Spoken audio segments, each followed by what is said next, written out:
Muchas gracias, María Victoria, gracias al público que se encuentra acá, gracias a ustedes que ya están aquí con nosotros. Le decían a María Victoria, bueno, realmente comencemos. Es un ejercicio cultural también pensar en el tiempo de quienes llegan puntuales, ¿no? Yo soy enemigo de esa idea de la colombianidad fundada en que podemos llegar tarde bajo el emblema de que la hora colombiana, no. Es algo que debemos realmente cambiar. Ojalá podamos hacerlo alguna vez. Y un poco la literatura, la formación cultural desde la filosofía, desde la historia, puede ayudarnos a redimensionar y a repensar esas taras, yo las llamo así, esas taras socioculturales que tenemos, ¿no? Si no, le hubiera hecho caso a Marín Sorescu en ese poema que te decía hace un rato, Ana Victoria. Es un poema bellísimo que habla de un recital a las sillas vacías, un poeta rumano que los invito a leer, Marín Sorescu. Y aquí estamos, ¿no? Con el fondo de y en medio de toda una atmósfera garciamarquiana que se ha establecido en este espacio, que creo benéfica para la cultura cartagenera, la cultura caribe, pero en medio de esa atmósfera yo prefiero hablar de otros autores. Acá hace un año estuve hablando acerca de Chambacú Corral de Negros, de Manuel Zapata Oliveira, y de hace un tiempo para acá, un poco antes de eso, ya había empezado un proceso de acercamiento a autoras colombianas, autoras latinoamericanas, poetas, narradoras. Hace un tiempo comencé a leer a Toni Morrison, una poeta, una narradora, novelista afro-norteamericana, que también tiene unas novelas supremamente profundas que nos permitirían vernos reflejados en ella y de pronto revisar lo que somos como humanidad en esos textos. Esa es una de las funciones de la literatura, claro. Y es lo que a veces me duele, que no tengamos una sociedad más lectora, una sociedad que realmente tenga una relación entrañable con los libros.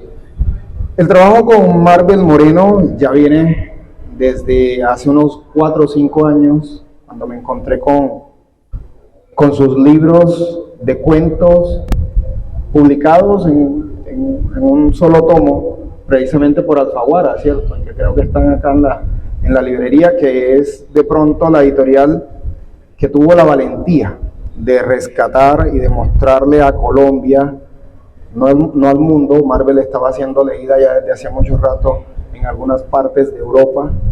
Allá se le apreció más, aunque no tanto como debió haber sido apreciada en vida la obra de esta autora, que si uno busca las biografías por ahí, ya personales y de pronto metidas en eso que muy poco me gusta, que es la farándula literaria, según se dice, muere en la miseria, ¿no?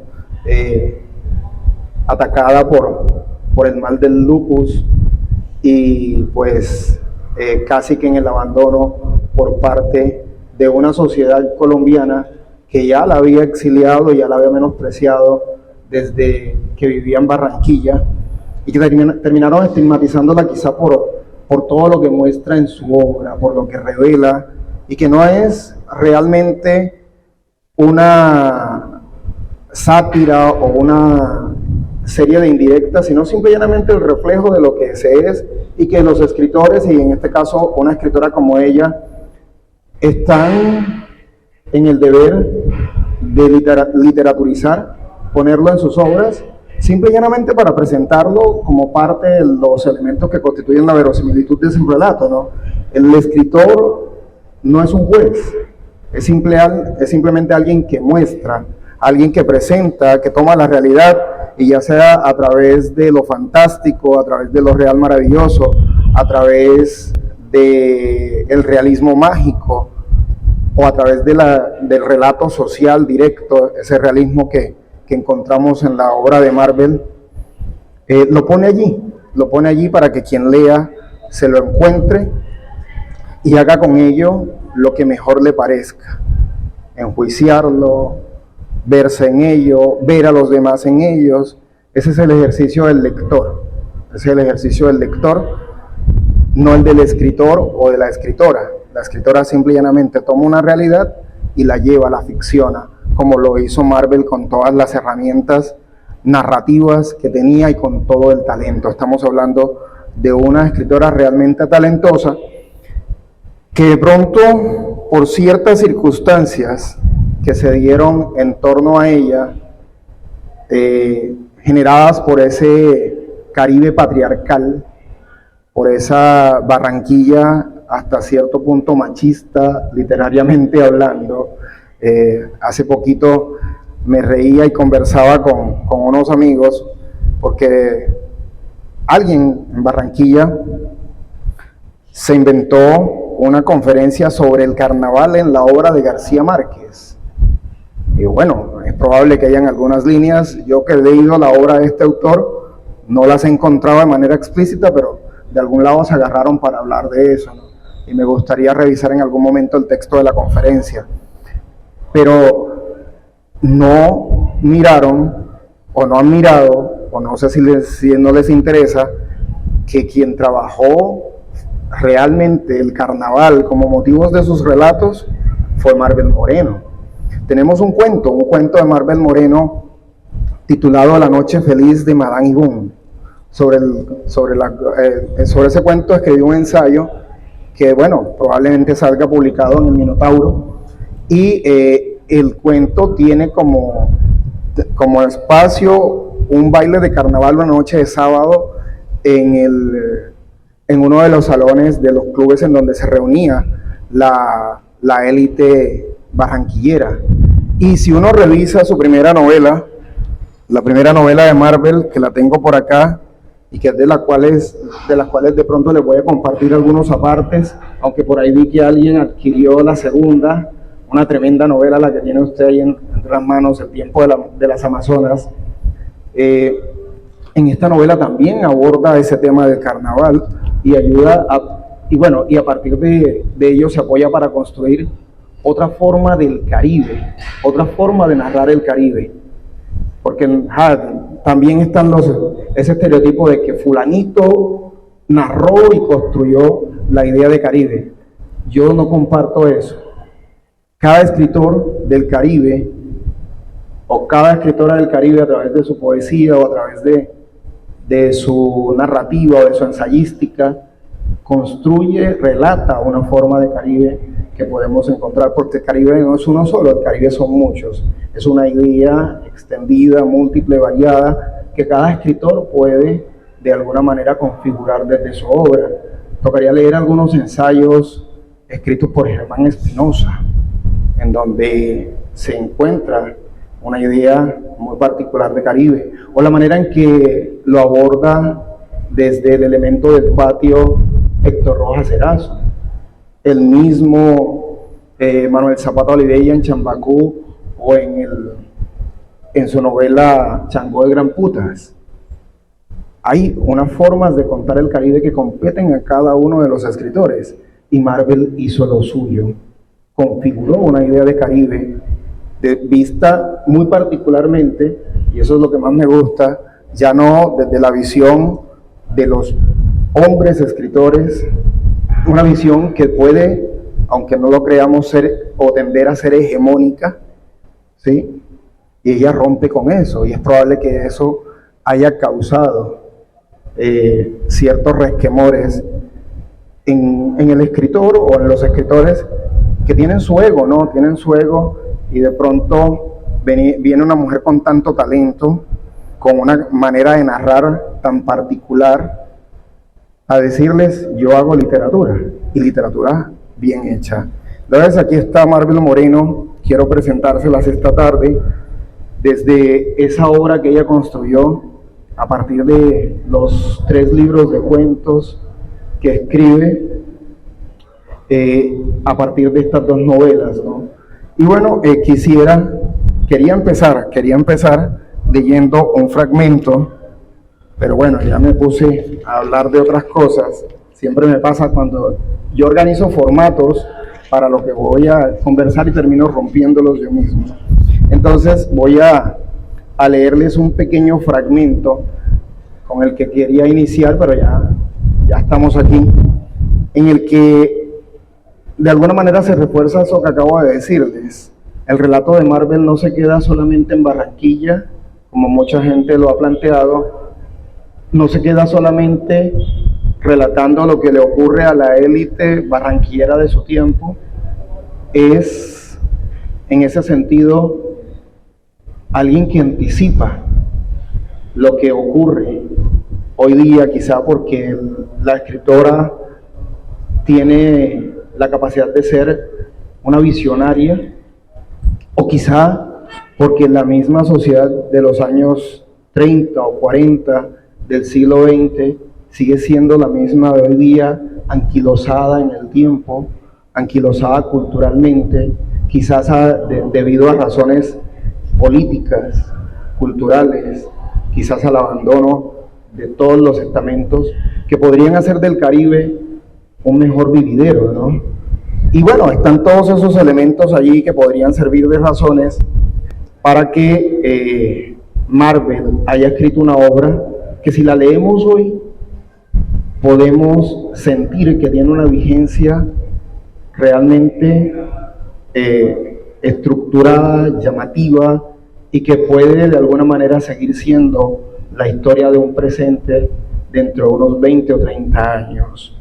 Esa es una de las razones por las cuales los invito a leer esta obra. Es una obra supremamente vigente, aunque aparentemente hable de épocas de mediados del siglo XX y estén ubicados allí los relatos, ¿no? Es una obra con mucha vigencia. Les voy a compartir, como les decía, un fragmento que habla de Cartagena, y los voy a invitar a que lo escuchen para ver qué tanto fotografió literariamente Marvel lo que nosotros vemos o conocemos de Cartagena. Ese fragmento está aquí en la página 216, me enredo un poco, pero bueno. Aquí les leo. Aquí está. Dice así. Se refiere a un personaje llamado Álvaro Espinosa, que aparece como uno de los personajes centrales de la segunda parte de la novela, y que este personaje vivía en Barranquilla, pero había nacido en Cartagena y su familia era cartagenera, y por unas razones de contexto, de esas que tienen que ver con el hecho de guardar las apariencias, terminan yéndose a vivir a Barranquilla.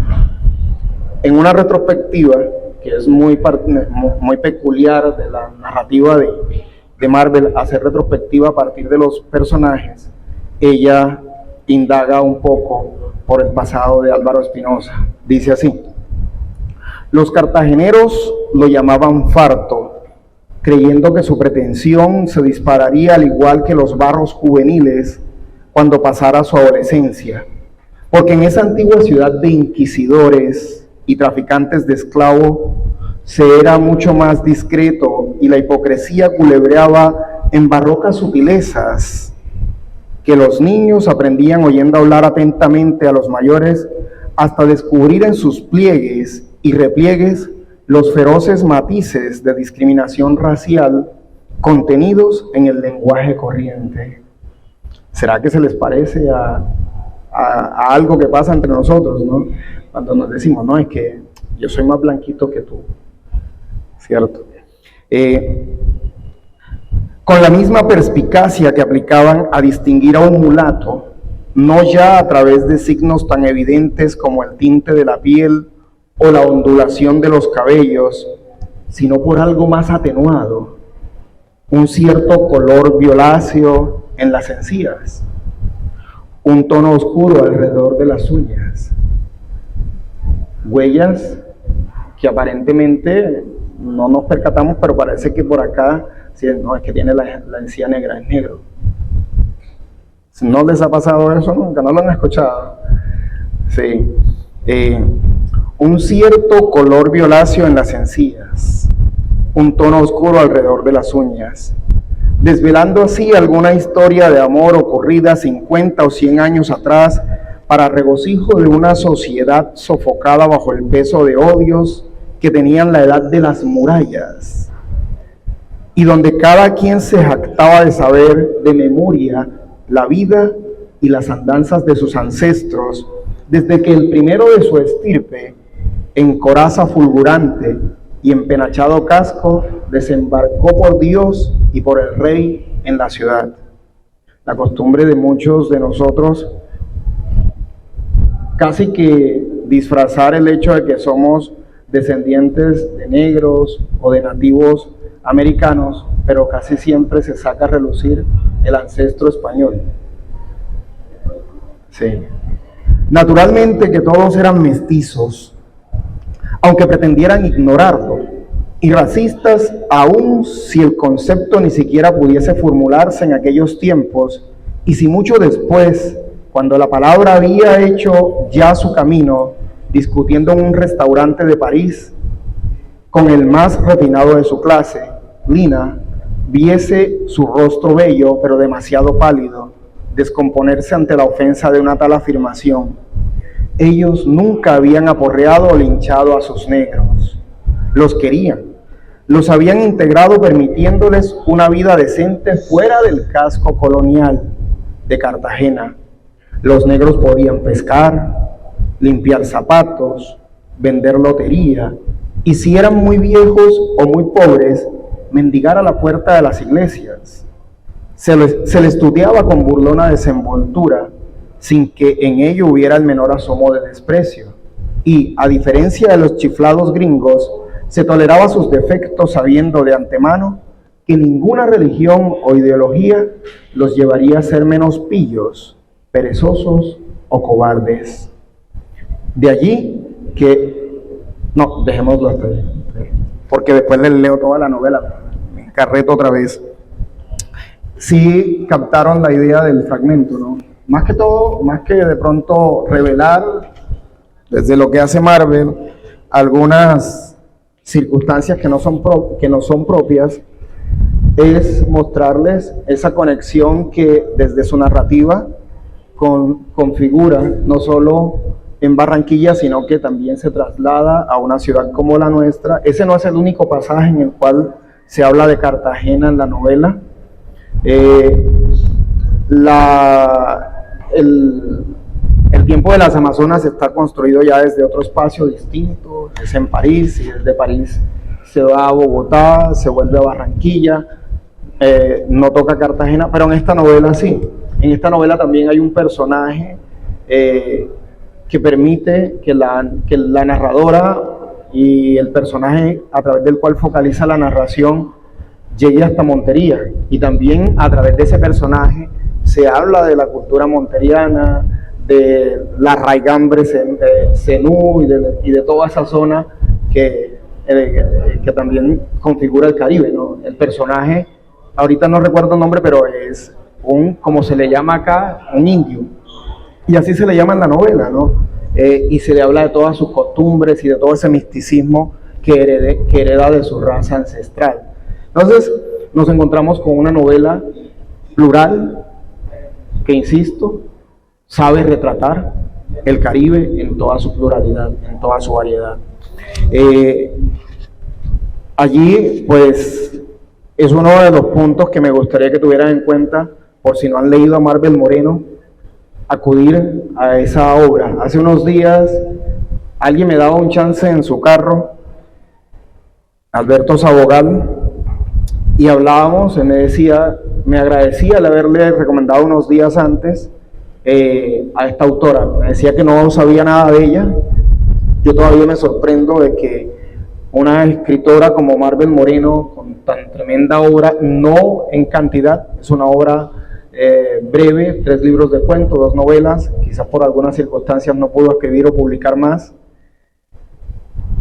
pero es una obra que debería ser conocida, más conocida y más leída. Entonces yo los invito a ustedes que han llegado esta tarde, dándoles esa razón, por ejemplo, la construcción de un Caribe plural a partir de los relatos que hay en esa novela o en El tiempo de las Amazonas.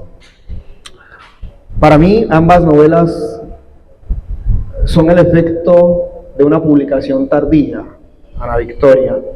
Una publicación tardía no de pronto porque la autora no quisiera hacerlo, yo no creo, sino porque de pronto el medio editorial, el medio en que vivimos es un medio mezquino con ciertos autores que pueden de alguna manera llegar a opacar a ciertas figuras que ya están enquistadas, como pasa en todos los niveles de relación que nosotros tenemos en las roscas literarias.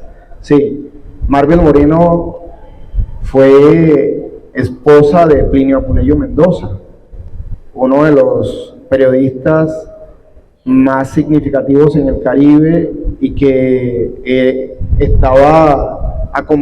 iba de la mano del Grupo de Barranquilla y de Gabriel García Márquez. Plinio Apuleyo Mendoza es el autor o el entrevistador de un libro de entrevista bastante conocido titulado El olor de la guayaba, y uno dice, bueno, ¿qué pasó aquí?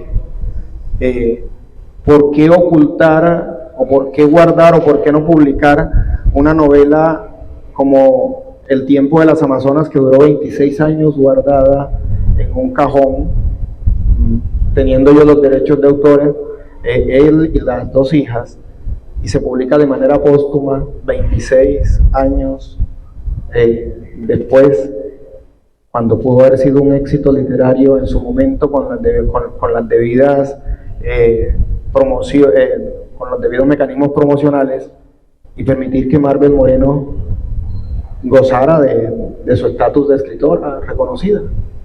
Sí. Entonces, hay que tener un poco de cuidado con eso, ¿no? Cómo estamos tratando a nuestros escritores en vida y cómo después que mueren viene la cantidad de homenajes que no sé si tengan sentido para alguien, pero para mí como escritor no lo tienen. Hay también muchos de estos rasgos que estaba hablando en los cuentos de Marvel Moreno, que también se pueden disfrutar. Hace un rato mencioné quizás uno de los cuentos que más deberían analizarse, que es Noche Feliz de Madame Yvonne.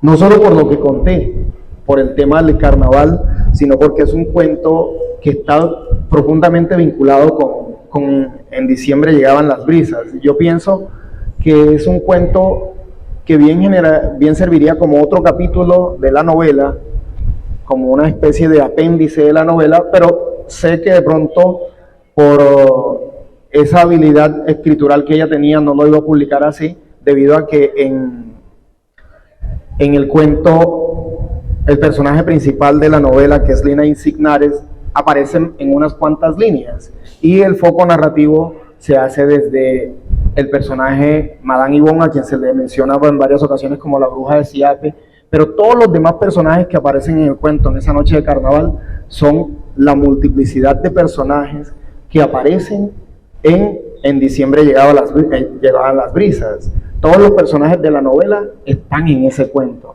y se mira la vida de los personajes ya desde la perspectiva de la bruja de Siape, que los conoce desde una perspectiva, desde un enfoque distinto al de Lina Insignares.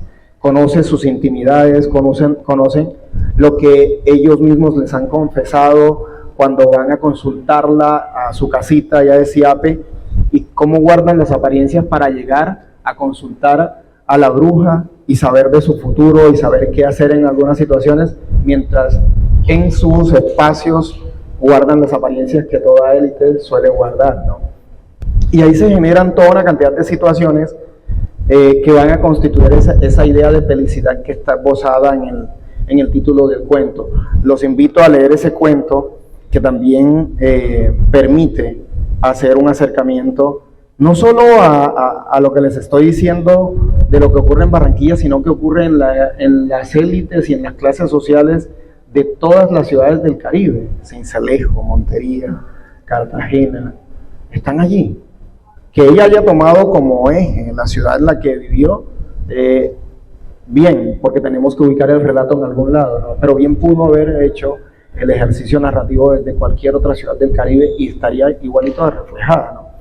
Bien, está ese cuento, está en ese mismo libro de cuentos inicial que es Orián, tía Orián, un cuento que ha sido muy leído, ha sido bastante comentado, de pronto por la circunstancia en la que se escribe, o por el título, que es, ese cuento se titula, ya les digo, Algo tan feo en la vida de una señora bien. Ese es el título de ese cuento. En dicho cuento, pues, se crea toda una atmósfera de suspenso llamativa a partir de lo que el narrador plantea y de lo que el personaje central también termina haciendo desde una especie de flujo de conciencia y que termina desembocando en una idea de suicidio por parte de ese personaje central, ¿no? Y está otro cuento que es Ciruelas para Tomasa. De ese cuento me gusta mucho la técnica narrativa que utiliza. Es una técnica narrativa de saltos de conciencia entre una abuela y una nieta, y desde esos saltos de conciencia enfocan a un personaje que acaba de llegar a la casa, que es Tomasa, ¿no? Y lo presentan desde las dos perspectivas, de la abuela anciana que vivió de niña con Tomasa, que conoce la historia de Tomasa, y la niña que la acaba de ver y empieza a mirarla ya anciana con todos los achaques y la ve como un ser llamativo pero extraño a la vez, ¿no? Ciruelas para Tomasa. Como que para dar una idea de esos textos que Marvel ha puesto en algunos de ellos, en algunos de sus libros de relatos. Algunos críticos literarios definen a Marvel como una escritora del post-boom.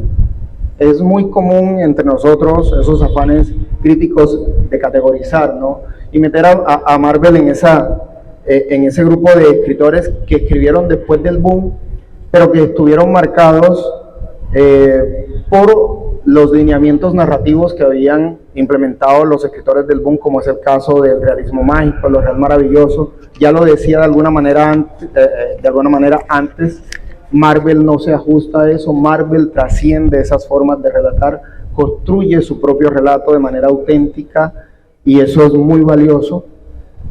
Y con respecto a eso he hecho unos apuntes que les quiero ir como leyendo y comentando a la vez, ¿no? Uno de ellos dice: Marvel Moreno narra con una prosa compleja pero ágil, algo que yo llamaría o calificaría como una especie de oxímoron, ¿no? Una agilidad compleja o una complejidad ágil, no sé, allí, pero a la vez libre de excesos impuestos por los barroquismos que venían tanto de lo real maravilloso como del realismo mágico, y que de pronto hay algunos autores hoy día que los han heredado, ¿no? En la obra de Marvel no está ese barroquismo. Uno agarra el relato y fluye, pero no es un relato para cualquier lector, sino para un lector que está dispuesto a pensar, que está dispuesto a rumiar. Y eso es lo que yo pido de un buen, en este caso de una buena escritora, ¿no? Eso diferencia a la literatura que de pronto consumimos acá de ciertas modas literarias que hoy día están siendo bastante promocionadas por los mecanismos editorialistas, y que son libros que de pronto se leen una vez, se disfrutaron, pero ya no dan ganas de volverlos a leer. Uno a la obra de Marvel siempre quiere volver. A mí me ha pasado con varios de los cuentos de Marvel que los agarro como para hojearlos y tengo que quedarme leyéndolos hasta el final. Yo creo que les puede pasar a ustedes lo mismo. Marvel Moreno narra con una prosa compleja pero ágil, matizada con saltos temporales y espaciales que marcan los hechos que sus personajes, siempre abundantes, ya lo decía, protagonizan. Ese fue uno de los peros que pusieron para la publicación del El tiempo de las Amazonas, que era una novela con muchos personajes. Y es cierto, es una novela con muchos personajes, pero Marvel Moreno tiene una particularidad, construye unos personajes tan complejos, tan humanos, que uno emparenta con ellos. Incluso hasta con los personajes malvados como Benito Suárez, termina uno teniéndoles lástima, conmiseración, compasión. Ojalá conozcan ese personaje de En diciembre llegaban las brisas, Benito Suárez, un personaje que la abuela de Lina Insignares mira y desde el principio dice, va a ser un asesino. Y la obra va configurando, el relato alrededor de Benito Suárez va configurando los elementos para que él cumpla esa predestinación. O el caso de Federico Aristigueta, que es un personaje que aparece en el cuento La noche feliz de Madame Yvonne. Son personajes muy complejos, pero humanos, porque es que el ser humano es complejo. Sí. Y no estoy hablando de las protagonistas de sus novelas, sino de los personajes némesis que ella plantea o pone frente a estas protagonistas. Siempre hay en el relato de Marvel una protagonista y un hombre, que es la némesis de esta protagonista. Eso lo describí de la manera siguiente. Marvel Moreno establece una complementaria oposición entre lo femenino y lo masculino. Cada mujer encuentra en el hombre con el que se casa su némesis, su tirano, el hombre que intenta anularla como persona. Quién sabe si en un mundo patriarcal el asunto funciona así, ¿no? Pero estas mujeres siempre hallan el camino de la liberación, y es el hombre quien queda anulado, ya sea por sometimiento, reconociendo el poder de dicha mujer. Es el caso de Gaby frente a Luis en El tiempo de las Amazonas. Gaby es el personaje principal, acompañada de un grupo de mujeres con las que se va conociendo en París, y Luis es ese hombre tirano que se casa con ella, la abandona, juega emocionalmente con ella, hasta que ella se da cuenta y dice, ya no más. Sí. O por la eliminación del elemento masculino gracias a una falibilidad excusada en sus personalidades erráticas, o por la autoeliminación por medio del suicidio. Tales son los casos de Benito Suárez, el que había mencionado, o el caso de Álvaro Espinosa, un psiquiatra bien acomplejado que es enfrentado a Catalina de Espinosa, y que esta mujer muy hábil, que trae como una especie de tradición genética y cultural desde su madre Divina Arriaga, se da cuenta que este hombre se casó con ella para someterla, para anularla, para quitarle todo ese poder que le había sido heredado de su madre, el poder de una amazona, y dice, no, en realidad tengo que buscar la manera de liberarme de este hombre, y empieza a urdir un plan que termina llevándolo al suicidio. Y en medio de ese plan hay algo curioso. Divina Arriaga, la madre de Catalina, tiene una biblioteca bellísima y muy amplia que había construido a lo largo de los años en todo su peregrinaje por el mundo. Y de niña, Catalina nunca había sentido atracción por la lectura, pero cuando se da cuenta que necesita liberarse de Álvaro Espinosa, acude a la lectura y se mete horas enteras en la biblioteca a leer los libros que necesitaba para oponerle un discurso estructurado, inteligente, con razones, con argumentos, a un tipo que era un manipulador. Ahí están esos personajes en esa novela. Algo más de otro de los apuntes que dice así: Marvel configura personajes tanto femeninos como masculinos, ahondando en las complejidades psicológicas del ser humano, el cual es presentado como un resultado psicológico y conductual de su historia personal y de los hechos que se han visto inmiscuidos a lo largo de su vida, sin dejar de lado los atavismos heredados gracias a la cultura y a las marcas genéticas. De alguna manera ya he hablado de eso, ¿no? La herencia de Divina Arriaga, la misma Lina siendo o teniendo siempre como punto de referencia a sus tías, a su abuela, y toda una historia que se remonta hasta un personaje femenino que llega a Cartagena y les deja una carta que de alguna manera les manda ese mensaje, de que son unas amazonas, de que no son mujeres para estar sometidas al poder de los hombres, a la tiranía de los hombres. Sí. Un ejemplo patente de esto es el caso de Federico Aristigueta, una especie de gamonal asolapado y manipulador que se plantea como opuesto de la protagonista de La Noche Feliz de Madame Yvonne, que es la misma bruja de Siate. Las habilidades narrativas de Marvel Moreno seducen al lector en sus novelas, y de cuentos tales como Ciruelas para Tomasa, que lo mencioné hace un rato, Algo tan feo en la vida de una señora bien, y el caso de un cuento es un cuento que me gusta mucho. Yo tengo la duda entre Ciruelas para Tomasa o Sortilegio, de cuál de los dos cuentos fue que leí primero. Yo recuerdo que me los encontré en unas revistas que habían votado en alguna parte estos dos cuentos. Ese cuento se titula Sortilegio, está en el segundo libro de cuentos titulado El Encuentro y otros relatos, y gira en torno a un personaje que se llama Adelaida.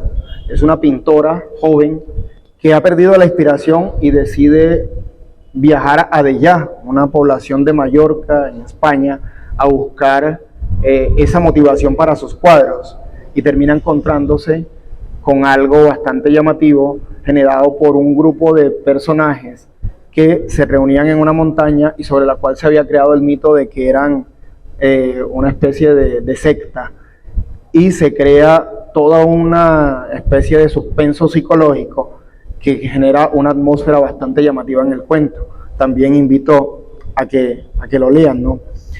En todos estos cuentos, pero principalmente en las novelas, está un recurso muy bien utilizado por Marvel, que de pronto es un recurso que uno no encuentra en otros novelistas del Caribe: el recurso del alter ego. El recurso del alter ego construido a partir de Gaby y de la misma Lina Insignares. Estas dos mujeres tienen, sin ser autobiográficas las novelas, tienen muchos elementos que coinciden con lo que uno encuentra en la vida de Marvel Moreno. Una vida que, como les decía hace un rato, estuvo sometida a la mezquindad de la sociedad en la cual vivimos. Ustedes disculpen que reclame tanto esto, sí, pero es que realmente hay una empatía, no solamente con la autora, sino con las mujeres, sobre todo del tiempo de las Amazonas. Yo soy padre de 2 hijas y he tratado, a partir de este conocimiento que me ha dado la literatura, de formarlas de manera tal que, pues, sin irse a los extremos, sin radicalizarse, también hagan su trabajo de autoestima, de amor propio, y que no se dejen negar en la vida por nadie.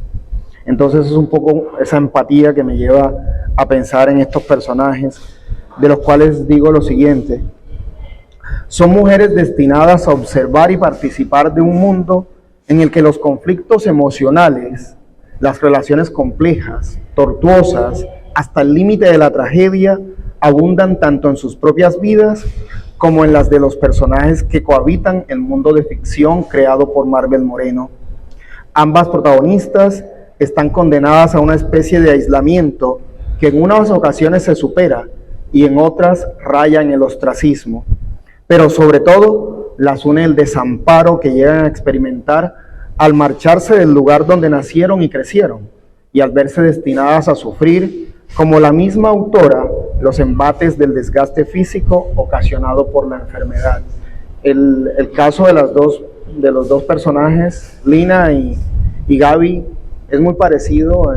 Ojo, repito, no son novelas autobiográficas, pero es válido que la escritora utilice su experiencia personal para construir unos personajes supremamente veraces, muy creíbles, muy humanos, muy complejos, a través de los cuales nos muestra estos relatos. Como lector, recomiendo no incurrir en el viciado procedimiento comparativo de la obra de Marvel Moreno con los repetidos referentes masculinos de su época. Siempre estamos tratando de comparar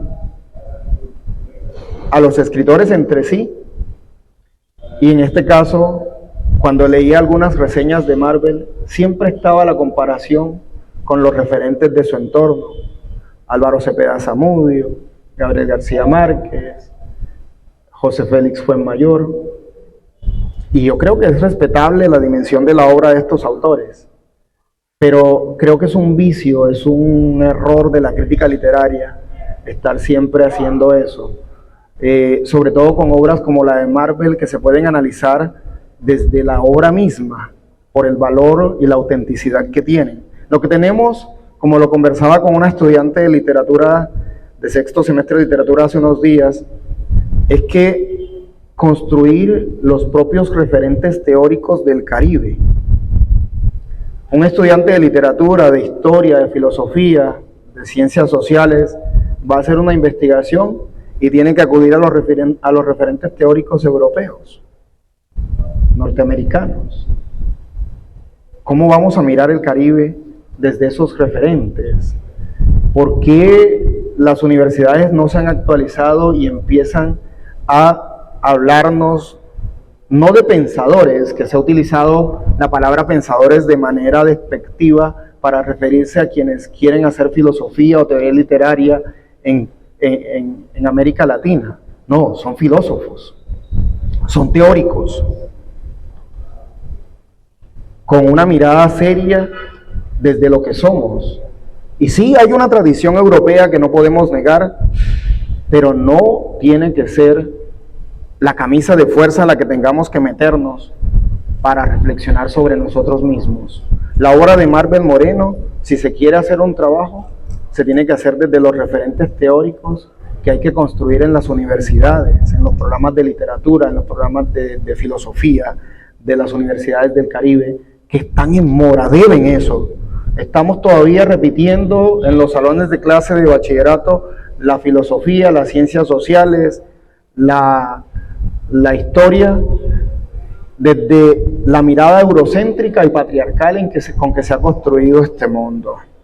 Y eso realmente es negar la pluralidad que somos, negarnos la oportunidad de pensar desde nosotros mismos y por nosotros mismos. La obra de Marvel Moreno permite hacer ese ejercicio de pensarla, de analizarla, de generar una crítica a partir de ella misma. Tiene los elementos para ello. Y bueno, yo creo que me voy callando ya, porque a veces hablo demasiado, ¿sí? Y quiero darle la palabra a ustedes, a los que vinieron acá para escucharlos, y de pronto si hay alguna pregunta o aportes, ¿no? Cierro con esto. La obra de Marvel Moreno, un poco como en conclusión de lo que decía, es una obra que se configura por sí misma. Si se sabe leerla, el lector podrá encontrar el tratamiento auténtico de claves y categorías que se pueden analizar y explicar desde la obra misma. Lo femenino, esas claves que yo pues he tratado de sintetizar para hoy, son las siguientes. 1. Lo femenino como búsqueda constante en pro de la liberación. 2. Una crítica profunda al elitismo sociocultural. 3. Lo masculino atormentado y tormentoso. Yo creo, aquí quiero hacer un pare, creo que la obra de Marvel Moreno podría servirnos a los lectores hombres del Caribe para revisarnos desde la forma en que hemos sido educados, formados en las casas, en las escuelas, bajo esa aura del patriarcado que tanto daño nos hace en muchas de nuestras dimensiones. Lo iba a decir al principio, pero se me pasó, ¿no? La obra de Marvel Moreno, como de otras autoras, uno de los procesos de acercamiento, o una de las razones de ese acercamiento, es precisamente un ejercicio de autorrevisión y de despatriarcalización a nivel de pensamientos. Cuando una amiga o alguien me dice que si soy feminista, yo le digo, no, ningún hombre puede llegar a ser feminista. Ustedes disculpen que de pronto lo diga así, pero lo que sí podemos hacer es el ejercicio de despatriarcalizar nuestro pensamiento, nuestra conducta, nuestra actitud, y entrar en un nivel distinto de confraternidad, de compasión, de amistad, de trabajo en colectivo con esa otra parte de la humanidad que es lo femenino. Sí, entonces un poco estas obras de Marvel Moreno pueden servir para esa revisión también. Una cuarta clave es el análisis de las apariencias que van de la mano de las convenciones sociales. Las obras y sobre todo las dos novelas trabajan mucho ese tema de cómo la actitud de los personajes está mediada por las apariencias y cómo las mujeres protagonistas de estas obras rompen con el vínculo y la obligación que guardar las apariencias derrama sobre ellas. Sí, hasta el punto de no dejarse someter por el simple hecho de las convenciones sociales. Hay escenas, hay partes de estos relatos que son realmente generadores de esa risa irónica que la buena literatura sabe sacar. La buena literatura genera una risa irónica que a veces duele.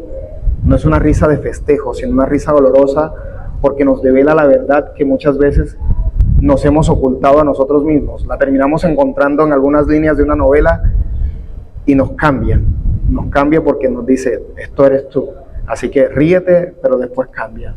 Y en esas novelas hay eso, hay fragmentos que pueden cambiar a cualquier ser humano que está sometido a esa idea de las apariencias, a ese paradigma, a ese estigma, al estereotipo, porque vivimos de estereotipos en la sociedad en la que vivimos.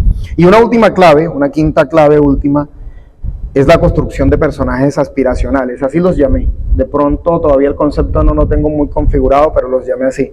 Personajes aspiracionales que encarnan la búsqueda de la libertad a toda costa. Personajes como la tía Eloísa, en diciembre llegaban las brisas, que aparecen en la segunda parte de la obra, y Divina Arriaga, que ya la había mencionado, que es la madre de Catalina. Esos elementos, como les decía, son los que me han servido durante este tiempo, casi 4 o 5 años, estudiando lo más a fondo posible la obra de Marvel Moreno. La idea es completar un libro de ensayos no solamente sobre ella, sino sobre un grupo de autoras, mujeres de Colombia, del Caribe principalmente.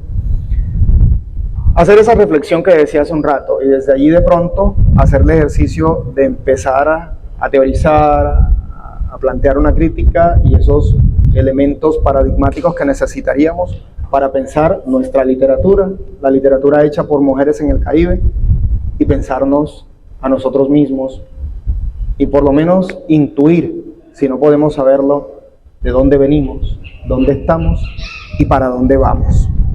Muchas gracias.